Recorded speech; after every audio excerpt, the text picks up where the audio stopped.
Hello, friend. Today we're going to be talking to Pam, and she's an editor, and we're going to have a lovely conversation about how to edit your work and what to look for when you're looking for an editor. So let's jump into the conversation.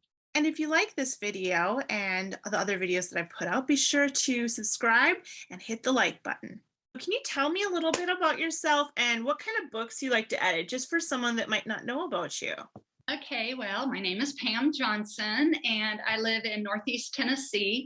I moved here 21 years ago or so from Anchorage, Alaska. Oh, So wow. Yep. that's where I spent a lot of my life. But I am the mother, well, I'm a wife, and then I'm the mother of four daughters, adult daughters that live across the world, actually. I work at the theater, so I edit. I'm a freelance editor part-time, and I'm the publicity coordinator at a local community theater. Oh, So that's cool. my Yep. other job. And then I That's run awesome. conferences for Stephen James and Bob Dugoni. Yeah, yes, that's awesome. That's just wonderful. Cool. And then where in the world do your daughters live? Oh, I have one in Poland. Oh, She wow. lives Okay. in Krakow, Poland. She's been there 3 years. She's been in Oh, Krakow 3 years, but she's in Poland 4 or 5 years now. I've lost count. Then I okay. have a daughter up in Brooklyn, New York, Yep. and one here with my grandson. Okay. And then I have a daughter down well, she'll be a senior. She is a senior now in UTC in Chattanooga. Ah, okay. Very Yes. cool. So yes, all over the world. That's amazing though. Like, hey, you get to go visit. Yes. What are your top favorite books of all time? Well, I thought about that because it's hard to say. Right. But when It's I think hard. of my favorite books, I go back to my childhood favorites Yep. more than the more contemporary ones. So I think of, I guess my all-time favorite is The Hobbit and The Lord Yep. of the Rings. I'm going to put them together. Yeah, that's So fine. I'm a fantasy lover, and Yep. those are at the top of the list. But I also I love Watership Down. If I Oh was yeah. to pick a single book, that's one of my favorites, Oh, Watership cool. Down. But I love the Little House books. I love the Anna Green Gable books. Yeah. So I love those series. Yeah, they're so good, and it's just those characters are so lovable and they get into your heart and they just live there forever. I mean, like you think, oh, Anne would totally agree with me on this, or Right. yes, it's just so funny. Now, I would not want to go back and try to edit those books. When I read, and I have reread them, I Yep. do not read with an editor's eye because I don't want to Oh, lose yep. my love of them. But Sure. contemporary writing is different than some of the writing back in the day. Oh, So totally. there's some things I have to shut down and say, okay, they didn't do point of view as Yep. much. They didn't do some of these other things that we target Yep. these days in So more contemporary writing. that's very interesting. And could you talk a little bit more about that? Like the differences and the differences between like the classics, the older stuff, and the new, like some things that we want to do as writers, where maybe we don't want to do it exactly how they did it back then, because of times have changed, or yeah. Right. They definitely have changed. The two big ones, punctuation is Okay. very different. If you pick up a Charles Dickens book, you're going to have 10 commas in one paragraph or one sentence. Oh, yeah. They now all the rules were right. But it was like so many commas, and over the years we've been able to say, well, we really don't. In context, we know what that's saying. We don't need a comma there. Okay. And of course, now the Oxford comma is the one that people are pro and con, because Yeah. I can see getting rid of it because, yeah, in context, it's a list of things, and you know that that's just an additional comma to break up the list. Yep. But sometimes you need that Oxford comma, or the Yeah. whole meaning of the sentence will be different. Right. So punctuation is different. The other one is point of view.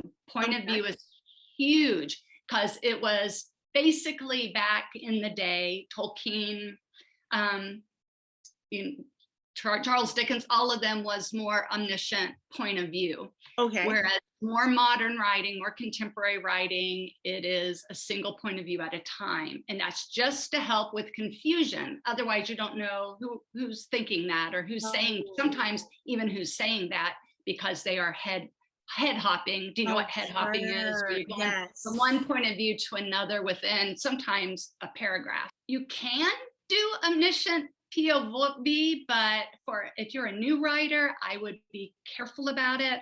Yep. Because the editor or agent will get that and say they don't know how to write. Yep. But there's Kevin Kwan, who wrote Crazy Rich Asians. Yep. I picked that book up. I saw the movie, and then I'm like, I'm gonna read the book, and it is POV hopping all over the place. Oh, really? And I went to other editors, and I'm like, how did this happen? Because he's a more contemporary writer. Right. But I guess he was well known. They fell in love with the story. If you fall in love with the story or the characters, maybe that doesn't matter as much. Oh, but wow. But yeah, you could pick up Kevin's book and go, wow, there's a lot of head hopping. And I almost put it down. It got in my way until I started, like I do with the classics, set it aside and say, that's his style. Yep. Somebody liked it, the publishers were okay with it, an agent was okay with it, and they went with it. So it's not that it can't be done. Yep. I would be very careful about it, though. Sure. Because you just want to, as a writer, you want to be careful that you're doing something that helps people not put your book down. Exactly. No matter what. So exactly. I totally get how that would be helpful. Right. Yeah, you do not want an agent to pick up your book and say, head hopping, forget it, and they don't even give you a chance. So now if you're a well-established writer, they will, oh, well, this is whomever, and I'm going to read. Well, I wouldn't say Stephen James. So so Stephen James is a thriller writer, and he's one that got me started pretty much in editing. Oh, cool. And I was going through one of his books recently at editing or whatever, and he had a POV flip. Okay. And I'm like, red, what are you doing? But it worked. He said there was no other way to do it, but he's well known. Yeah. An agent or editors are going to go, oh, he doesn't know what he's doing. He's a newbie or whatever. Right. He's well known. He's able to get away with it. So you can get away with it. Interesting. So it's kind of like, if you're well known, you can kind of break the rules a little bit. But like if you're new and not really known, it's probably best to stay away from that until you've kind of created a following and a knownness. right, where they can trust you, and agents or publishers are like, oh, this person is trustworthy. Maybe they bend the rules. I mean, this is Steve's book, Story Trumps Structure, which is a fabulous book about sometimes you can't follow the Chicago Manual of Style or whatever. It doesn't fit in the story. But sometimes you need that trust. Oh, totally. Yeah. Well, thank you so much for covering that, because I feel like that's something that isn't talked about a lot, because like there is that huge difference between the masters with the classics and our modern storytelling. And I think a lot of that is even, because of TV, now that we have TV and everything, with like there's a lot of telling in the old way as well. I feel like compared to now, we just want to see a lot of that showing and not telling as well. I feel like that's one thing that I've seen, at least. Oh yeah, definitely a lot more. I mean, I love Michener. I mean, it takes me a year to read it, and I read the one on South Africa. Cool. So, but it's the old. I mean, he's still writing, but it's an older style, epic novel, a lot of telling. So, and there's a place for it. The Game of Thrones is a little bit more of that epic, and it's more contemporary, but he's great at POV. George R. Martin is great at point of view, because each chapter is a point of view and he sticks with it. Totally. So, and he started, I think, back in the 60s or 70s, before really POV was a real crackdown the way it is now. So. Oh, totally. Yeah. That's interesting. That's really interesting. Yeah. Yeah. I was pleased. I was pleased when I picked up this book because he's got it. He understands. Oh, good. That's such a good feeling when you open up a book by an author that you like and everything, and you're like, yay. Right. Yeah. I can read it and not with my red pen edit it. But that makes reading a lot more enjoyable for you when you can take the editing hat off. Yes. And not have to think too hard about it. What made you want to be an editor? Well, so I'm one of those geeks, the grammar geek type people that, I'll see the misplaced apostrophe or I'll see the misplaced comma or whatever. And it kind of, nerves you a little bit. Anxious. I want that red pen and go fix it, like on billboards or signs and such. And so I always kind of had that in me, always kind of English, the punctuation and all that. Did really well in English in school and with the diagramming sentences and all that. Oh, cool. And then I read this book. I brought it down. Where'd it go? Okay. Have you heard of Eats, Shoots, and Leaves? Yes. Yeah, I've heard of it. Haven't read it yet. But I'm like, oh my gosh, there's a whole book for people like me. With a misplaced comma, it totally changes the sentence. It does, yes. So this is a great book, and I'm like, wow, there's people like me out there. Yep. And about that time is when, so Stephen, James, and I, we went. Well, we were at a different church, but we went to the same church together, and we were on drama team together. And we were also in a writer's group together. And one day he just handed me a manuscript and said, can you just give me your feedback on the manuscript? Okay. And that was like in 2007, I think. Okay. And I think it was before The Pawn. It was like, I think 2008 is when The Pawn came out. So, and then I was with Steve through the whole Bowers series. He wrote the Patrick Bowers series. So, but I started editing for him. Okay. And giving him feedback. And I'm like, I love this. I love giving feedback. Because a lot of times when I read a book, I'm like, this isn't right. Something needs to be changed. And who do I go to? But here I had an author at my disposal, and he was very good. I mean, but it was a lot of, he would, bounce ideas off me and things like that. That's cool. It ended up being his office manager. So then it was in my job description to edit for him. Oh, cool. So, but through Stephen, people started asking him, do you have any editors to recommend? And he started recommending me. Oh, cool. So back in 2011 is when I'm like, okay, I'm going to be a freelance editor also, and launched it. Cool. That is just wonderful. That's so cool that you just had that connection with Stephen, and then it just kind of all just exploded from there. It did. And I get my own people, but he still recommends me, and some people still come through him, and we do conferences together. So. Yes. Yeah.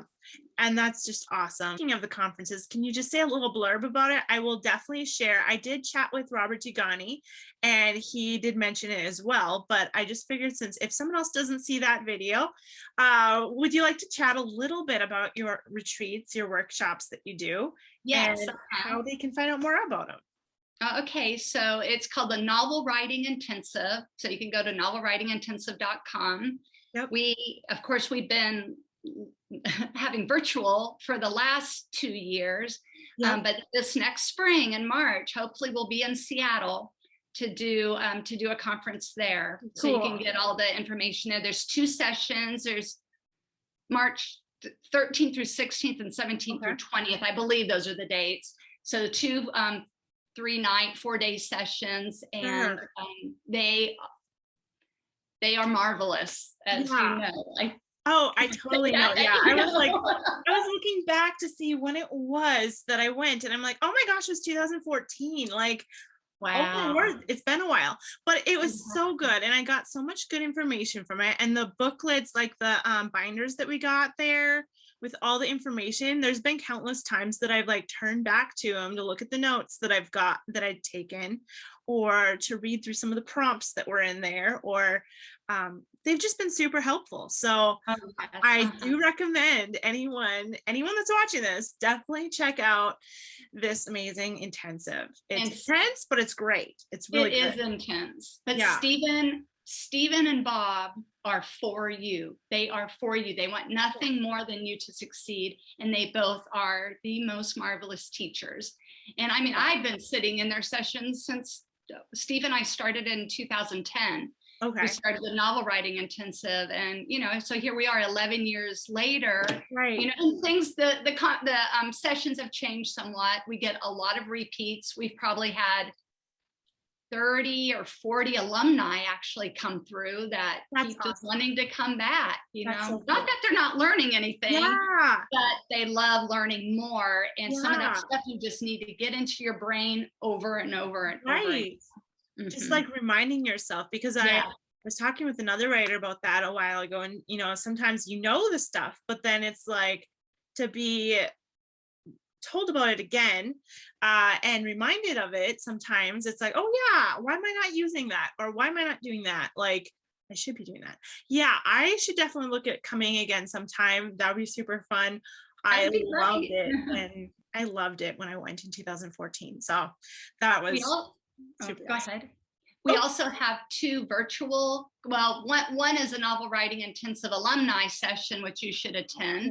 Yeah. It's in October. And then in November, Bob is in with this one, but Stephen James, and we got a whole great cast of other people. Ooh. November 5th and 6th is a virtual conference. It's called Fiction Intensive. And Donald Moss is going to be there. He's one of our speakers. Kimberly Howe with Thriller Fest is one of our speakers. And I could send you that. Yes, please. Well, we don't have the website up yet. We're going to get the website up next week.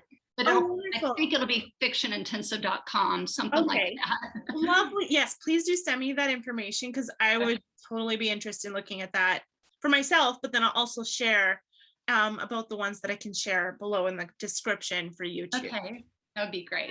Yeah, most definitely. Oh, that's so awesome. It makes me super excited. Okay, cool. And then what kind of edits do you specialize in? Like, what kind of edits do you do when you do edits? I have done everything. I really have. Most of my clients are thriller writers, because it started with Stephen James, and all of his friends were thriller writers. And so I still get a lot of thrillers, but I've also gotten fantasy and historical fiction. Cool. And I would have to say fantasy is my favorite, because I love watching people create worlds, these worlds, and there's no right or wrong. So if you're doing historical fiction, I'm hoping and praying that they've done their research, because I'm not going to go read a history book. So I have to trust the author that they got the facts right. But with fantasy, you can have a make-believe world. Right. And I grew up, like I said, with my favorite books. I love fantasy. I just love it. Oh, that's awesome. So you kind of do a little bit of everything with that. Yeah, mostly fiction, but I've done, like, Steve's written a lot of nonfiction. So I did that. I've done memoirs. What do you believe? So you did say that you're ruthless and very honest, which is very good. So what are your strengths? I know that those are considered strengths, but what are your strengths when it comes to editing? Like, what makes your edits special and unique? I guess that's the question. I think it goes back to having somebody read your book and say, oh, that's good. Yeah. So I go line by line. I may be a little heavy-handed. Some people may consider me a little heavy-handed, but instead of trying to explain, I want to show. Yeah. So I will do edits. Like, I will change a sentence or change a structure or change something so you get the point of what I'm trying to make. Oh, yeah.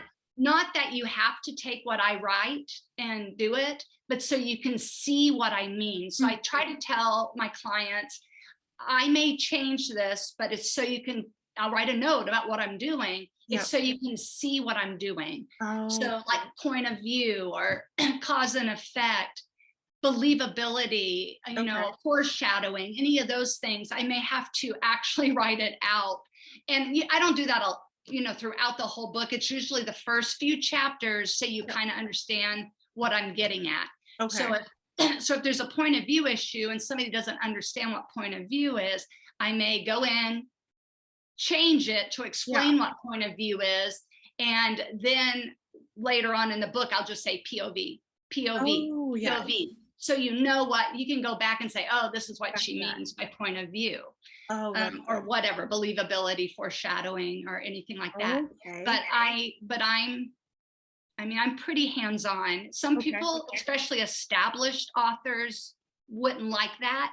It's hard because I try not to change anybody's voice. I don't want to change their voice. I do not want to make it my own. Right. But in order to explain what I mean about things, sometimes I have to change the wording. Oh, totally. But people, authors, like I wouldn't do that with Steve. I wouldn't do that with Stephen. Most of my authors are first-time writers. Yeah. So so it's like novel writing 101. So I'm trying to say, okay, this is what I mean by point of view or whatever. And so I think I'm not saying other editors don't give a lot of attention to everything, but I give a lot of attention to everything. That's really good. And I really like that too, how you said that you will even like rewrite the sentence. I mean, even though like the author can change it however they want after if they don't like that, but that's really cool that you change the sentence to show what you're trying to teach them so that they can change that in the future. Because I feel like as a writer, it's so easy to be stuck in your mind where you think it's right, but yet you can't see that maybe you're telling too much or your point of view hopping or and you just don't see it. But that's really helpful if somebody can look at it and be like, if you did this, this would work a lot better. And this is why. So I really like that. Yeah, I mean, that's true. Cause brevity, which is some people just use way too many words to say something. And if you can knock 2 words out of one sentence, then and do that numerous times, you have reduced your word count quite a bit, and you've tightened it up, which is what people want, especially contemporary authors and publishers, editors, agents. They want a tight script. So sometimes it's easier for me to tighten that up for you. Yeah. And so you can see, then you can compare and say, oh yeah, I didn't need all those to be verbs to say something I could have used an action verb for. Yeah. Or something. So action verbs will tighten things up a lot of times. Wonderful. And I feel like when you do tighten it up, it actually reads better. It's not as clunky and it comes off the page better and it's just easier to read. Yeah. Yeah. And you don't know that as a reader, you don't know that. Yeah. As a reader, you're just reading and you're not going, oh, there's too many passive verbs. So that, you don't understand why it's reading better until you're a writer and you're like, oh, I need to put action verbs here instead of passive verbs. Yeah. So, but as a reader, you're not thinking that. Yeah. No, not at all. And sometimes even as a writer, you're not thinking that. No. Like, I'm just telling the story and it's like, okay, I repeated definitely a few too many times or yeah. So I totally get that. What would you recommend for like self-editing for an author or writer who wants to submit to an editor, but to prep their work for an editor? What would you recommend a writer do? I think going to conferences are real good, or you could even go online now and take some classes on editing. And what are some of the common mistakes with writing? So if you could find the common mistakes and then look and see, do I do that? Oh, sure. And that's where, like, I'm gonna show Steve's book again. Yep. Story trumps structure, and then Troubleshooting Your Novel. Okay. Both are really good books to say, oh, do I do that? Yeah. These are like checklists, and Troubleshooting Your Novel, it's almost a checklist. Oh, wow. So and then proofreading. Okay.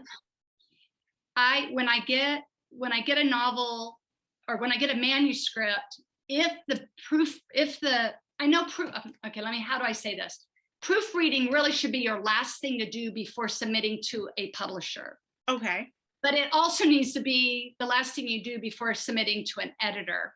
Okay. Because otherwise, I am spending so much time stumbling over proofreading errors, punctuation, grammar, things like that that I can't get into the meat of the story. Okay. So it really helps. And I mean, there's some programs out there that may help, but sometimes the programs make it worse. Oh, So yep. I have one client that, oh, but I put it through a program. I'm like, well, they got it all wrong. They're wrong. Yeah. So, so you need to be very careful. And I don't know the program, so I can't recommend one. But Sure. if the punctuation is right, that helps a lot. Okay. Things I'm saying right now, point of view. Yep. If you can get the point of view, if you don't know what point of view means, you could go online and learn what point of view means. Yep. If you don't know what cause and effect means, you can go online and learn more about that. What would you recommend writers looking for when they are beginning to look for an editor? I would find, and you'll have to contact that person and start communicating with them. You've got to build trust. Yep. You have this editor is going to be diagnosing your baby for whatever is wrong with that baby. You want to take it to the best doctor, you want to take it to the best doctor. What I do personally is when somebody sends me a manuscript, I will do a few pages, 5 or 6 pages, send it back and say, is this what you want? Sure. And are we on the same wavelength? Okay. Am I too heavy-handed? Because I can be. Am I not heavy-handed enough? And is this the feedback that you're wanting? So everybody wants something different also. And then some people almost have just an outline, and they want, there are the different types of developmental editing and line editing, copy editing. So it helps me also to know what exactly stage their book is in. Okay. But I would trust, I think, of your editor is the biggest thing. So what kind of edits are there? And what would you say is the difference between edits? So that's interesting, because for me, I kind of do it all at once. Okay. Because I see it all at once. Oh, sure. Now there are, like, if you go to a publishing company, and probably what they used to do back before you can publish your own book online, and they were begging for books to come in, they would have all these editors on staff, and they may still do, but I think back in the day it was more of a thing.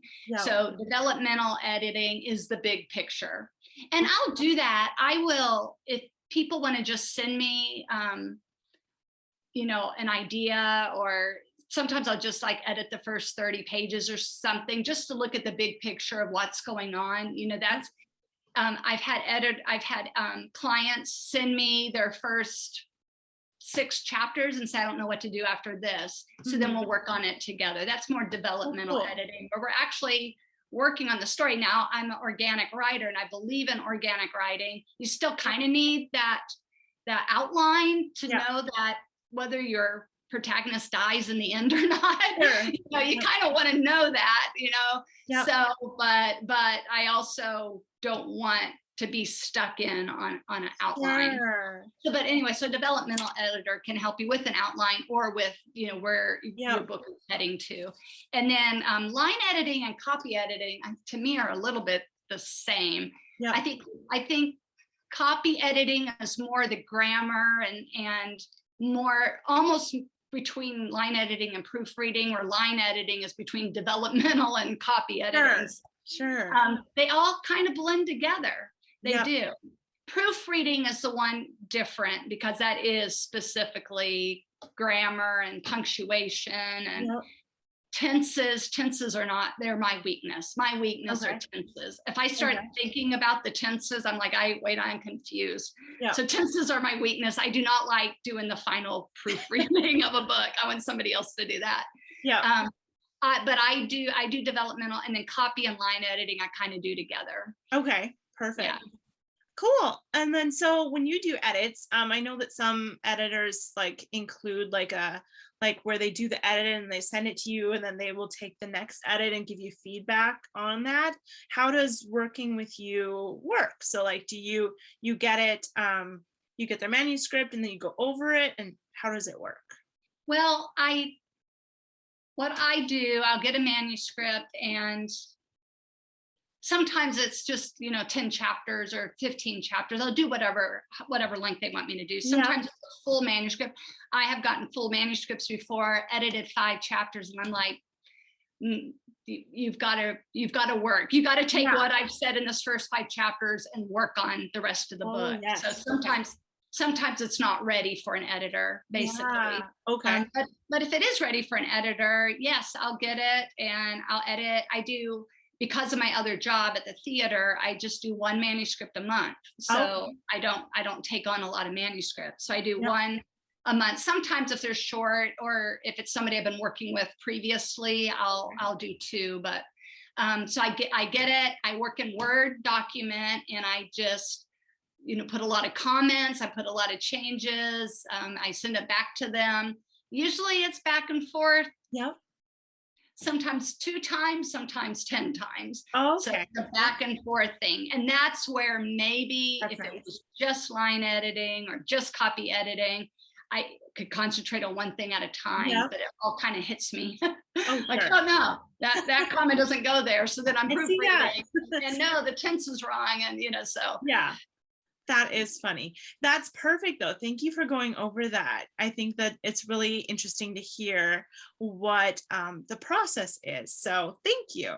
And that's me. I mean, other people may be different, but I'll do the whole manuscript and then send it back to you, basically, unless there needs to be work earlier. Okay. Basically, I do it all at one time. But if you really want me, if you just want developmental, if you just want proofreading, again, copy and line kind of blend for me, but I can do that. I can do an evaluation. So I do, forget what my site says. I think it's 30 pages that I'll do, and just those 30 pages, and give you kind of an overview. I'll evaluate a whole manuscript if you want me to. And I've done that before, where I tell people their strengths, their weaknesses, what they need to work on. I love that. Okay. What I don't like is that they'll have to definitely send me the manuscript a couple times if they want me to do an edit. Yeah. So, but I would love to evaluate the manuscript, send it back, let them work on whatever the weaknesses are, and then send it in to me for editing. That's cool. 2-step process then. Yeah. Yep. Okay. Well, that's wonderful. That's really good to know. And so where can writers find you? And where can they find you? Okay, I'm at pamtheeditor.com. Hey. I'll put that in the description below. Yes, pamtheeditor.com. You can find me there. I'm limited because I just do 1 a month. Right now, I'm directing a show because I directed the theater too. So I'm not taking clients for a few months this fall, winter. But I'm going to say this, starting next June, I'm traveling around the world. Did you know that? Yep. Yes, I did read that on your Facebook. Okay, so I'm spending a month in a different country for a year, my husband and I. So we're going around the world, starting in Scotland, ending in South America, going around the world. That's so cool. I'm going to be editing. And while I'm gone, and I probably take 2 a month while I'm gone because I'm not doing theater. Right. I'm booked up. I think I'm booked up right now through April. April. So if anybody's interested, I love new clients. Yep. And I can put you on my schedule while I'm traveling. Okay, perfect. Well, awesome. Well, I'll put your link in the description below, and definitely also mention the writing intensive as well. And well, it was so lovely to chat with you, Pam. And thank you so much for carving out a little time today to chat with me.